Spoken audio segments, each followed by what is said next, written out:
Hey guys, so this is going to be a video talking about the pros and cons of Kaneie sword. Now you can't get these new anymore, but they do pop up often, like on the SBG forums and whatnot, used, and they pop up quite often, so the chance to get one is still readily available. So I figured I'd talk about my experience with these swords and what's good about them and what might be hyped up a little bit much about them. So I've seen on a lot of reviews written and in even conversation on message boards that Kaneie swords are as close as you can get to Nihonto, and everything is so well done and yada yada yada. I agree with some of that, and I think I know where people draw that conclusion, and I'll get to that here in a little bit, but overall, I had not found that to be true. Now, I don't have a Nihonto in my hand here to compare directly, and I've never held one, to be honest, but I can see some resemblance there in one area, from what I can tell from pictures and whatnot. But the rest of it, I definitely disagree, but I'll talk about some of those things here. So I could make this video 10 seconds long just by telling you everything on this side of the Tsuba is pretty damn good, and everything on this side of the Tsuba is just average, or the typical production sword strengths and weaknesses that you see. But I'll get into a little more detail in case you're interested. So to start with the Kashira, it's a little bit smaller than the Fuchi. Now on a lot of production swords I see that it's really similar in size. And here it allows for the ska to taper down and to have that that tapered feeling in the hand and appearance, which may give it that Nihonto look. So as far as the ska, it's got a nice curved shape to it. Now actually I believe on this one it's somewhat straight here, and it kind of bends and then continues down. So from far away or just at a glance it looks like it follows the curve of the sword, but I don't actually think that's the case. It actually comes and it makes a turn and then continues straight here. Now it is wasted, but not where you normally see. You often see an hourglass shape or the ska wasted here. Now this one's wasted right here. So it's kind of thicker here, it wastes in here, and then it goes back to its thickness about right here, and then gradually tapers up. So the hourglass shape is here at its smallest point and not here. Now I've grown to prefer that because when you're placing your hand down here, it gives a nice, comfortable, and secure feeling, and is much smaller in diameter than any other sword that I've owned. And it's quite comfortable to me, and something I've actually grown to prefer a great deal. They do use Hishigami on the wrap, and the wrap for a production sword is extremely tight and probably one of the most consistent and best out there from what I've seen. The core of the ska is super snug on the Nikago. Now this particular sword, it is shimmed in there. Now that was done when it was made, because I did buy this one new. It was one of the last ones available. Again, it's snug, and that's great. They did shim it. Now at least they did shim it, and that it is tight, but it wasn't carved to be perfect to fit the Nikago, so they did have to kind of modify it. So the plus side of that is you get a sword that's tight. The downside of that is it wasn't done as well as like if you were to commission a ska to be made and fitted to your blade. But I appreciate that it's tight. It hasn't come loose. None of my Kaneie swords that I have owned have come loose, although some are shimmed and some aren't. But I just thought that was something to point out. Now this one only has a single Mikuki peg, so that kind of shows the confidence there that that need to put a second pin or peg in isn't necessary with these. Everything is friction fit and actually assembled quite well down here on this end, and it's probably my favorite thing about the sword. So again, to sum that up, from this part of the Tsuba down is pretty good. Now the materials used, this is just some silver plated alloy. It's not very nice stuff.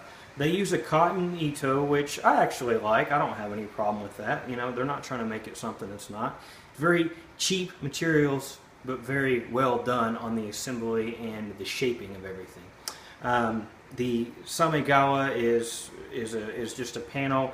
I don't know if it's real or not. I don't have a whole lot of experience with handling the stuff myself, but I mean, it looks okay. I don't know. I don't really pay attention to it much. The diamonds are a nice, even shape and aesthetically kind of what I prefer and what I see a lot on Nihonto. So I think that's the big confusion there is if someone says that these are as close to Nihonto as you get. I think they're talking about the shape of the ska and the Ito being pretty well done, and just how it feels in your hand when you're using it, I would assume. So just to compare the Kaneie to another production ska that's pretty well done, and that is of a Skyjiro here, this being the Kaneie, you can see that it's shorter, and it is shorter than most all production ska out there. Right around that 9-inch mark is where they usually measure out. Now that is something else that is fairly commonly seen with Nihonto. They're going to be a little bit shorter in length than what you see with a modern production sword. So that might be another reason why somebody says that it's as close as you can get. Again, I think it's purely on what they see and not necessarily the quality, although the ska is done in a way that tries to mimic Nihonto, I feel like, in the shaping and the design of it. So Kaneie swords have a tier list, and what I mean by that is they have a specific class of swords at the lowest price point, and then about double that is their next price point, and so on and so forth. Now, I've owned a couple of swords in their lowest price point, and this is one of those, and I've owned a sword that was of a higher price point. Now, the only difference I found is how much polish was done to the blade, and it was also differentially hardened.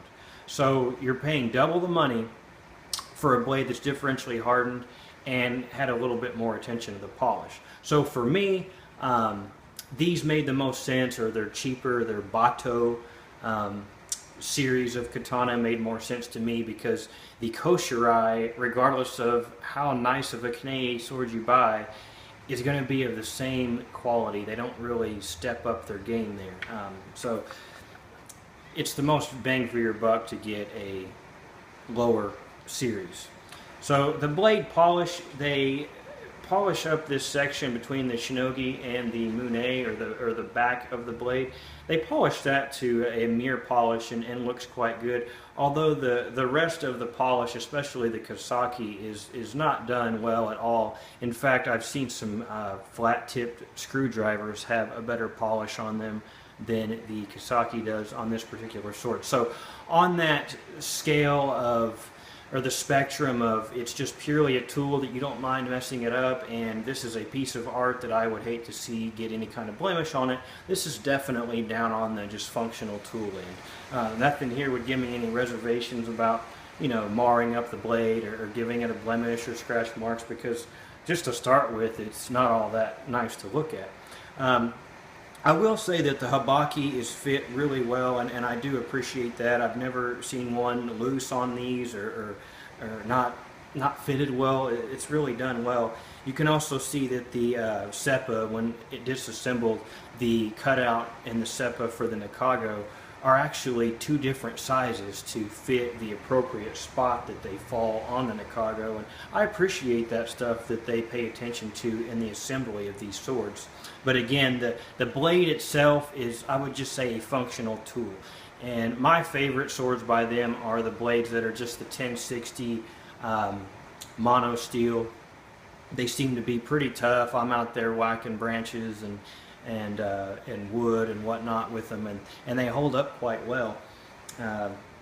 Differentially hardened, you kind of just open yourself up for potential problems, although they could be just fine. I never cut with a differentially hardened blade by Kaneie, and that was because I felt the Koshirai was exactly the same. Well, why would I take something that has a little bit higher value and screw it up when I can just do it with these swords here that I can pick up for $200, $300, $400. So for that price point, I think they are just wonderful, and I really enjoy using them. There's nothing quite like them at this price point when you're holding it in your hand and you're moving it around, and the feedback you get with the way the ska is shaped and the assembly is really fantastic. So I talked about Citadel in my last video and how well they do the saya. Well, I feel that Kaneie does the ska really well, and that's where they truly shine. It's not perfect. The Mikugi peg could be a nicer hardened bamboo. The fittings themselves could be of a nicer metal and not just a silver plated alloy.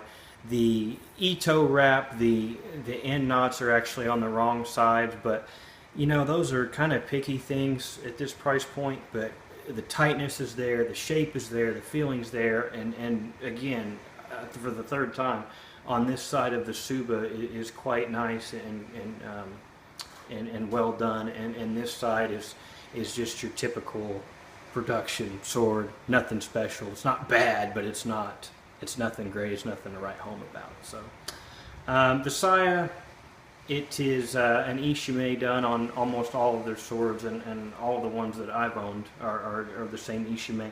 The finish doesn't feel like it's particularly deep. I mean, it seems like it's kind of a thin coat that would probably wear off, and honestly, they're not the nicest saya. They look cool from a distance hanging on your sword rack.